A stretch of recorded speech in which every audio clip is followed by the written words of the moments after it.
Hi guys, today week 2 గురించి answers మాట్లాడుకున్నాం. Introduction to database system course గురించి. So first question వచ్చేసి while creating an ER diagram. దీని question answer వచ్చేసి first question answer వచ్చేసి B అని ఎందుకన్నా రీజన్ కూడా ఇచ్చాను. నేను ఎక్స్ప్లెనేషన్ చూపిస్తాను. Second question answer 255, third question answer 160. So ఇక్కడ చూడండి, ఫస్ట్ క్వశ్చన్ ఆన్సర్ ఎందుకు 160 అని నేను క్లియర్గా ఇక్కడ ఎక్స్ప్లెనేషన్ ఇచ్చాను. సెకండ్ క్వశ్చన్ ఆన్సర్ వచ్చేసి 255, థర్డ్ క్వశ్చన్ ఆన్సర్ 160. ఎందుకు 160 అని నేను రీజన్ క్లియర్గా ఇచ్చాను. ఫోర్త్ క్వశ్చన్ ఆన్సర్ కూడా ఎందుకు M N, fifth question answer M N కానీ క్లియర్గా ఇచ్చాను.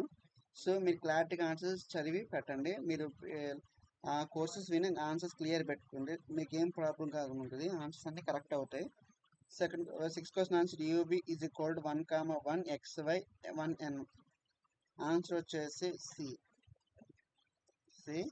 సెవెంత్ ఇక్కడ నుంచి true or false question. First answer వచ్చేసి false. Second question, eighth question true, ninth question కూడా ట్రూ, 10th క్వశ్చన్ ఆల్సో కూడా ట్రూ. 11th క్వశ్చన్ ఆన్సర్ వచ్చేసి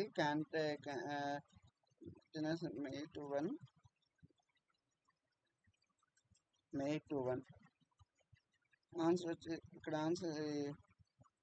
ఆన్సర్ వచ్చేసి A. Okay, 12th question answer వచ్చేసి బి. 12th క్వశ్చన్ ఆన్సర్ వచ్చేసి B. First question answer A. 13th question answer వచ్చేసి A. 13th question answer వచ్చేసి C. So clarity చూడండి, మళ్ళీ again చెప్తున్నాను. First question answer A, second question answer A, first question answer వచ్చేసి B, double ellipse, తర్వాత 255, 160, MN, answer C, false, true, answer A, answer B, answer C. So complete అయిన తర్వాత submit కొట్టండి, answer automatic submit అవుతుంది. So successful submit అయింది. One second మీకు చూపిస్తాను చూడండి. ఈచ్ క్వశ్చన్ ఆన్సర్ ఎందుకు ఫాల్స్, ఎందుకు ట్రూ, ఎందుకు రాంగ్, ఎందుకు రైట్ అనేది కూడా క్లియర్ ఎక్స్ప్లెనేషన్ ఇచ్చాను. మీరు గుడ్డిగా పెట్టద్దు, క్లియర్గా చదివి ఆన్సర్స్ కూడా మీకు ఏమైనా డౌట్స్ ఉంటే, ఏమైనా రాంగ్ ఉంటే నాకు డిస్క్రిప్షన్లో కామెంట్స్లో మెన్షన్ చేయండి. ఎందుకు రాంగ్, ఎందుకు రైట్ క్లియర్ పెట్టండి. So this is about week 2 answers. Next week 3 గురించి నెక్స్ట్ వీడియోలో కలుసుకుందాం. Thank you very much.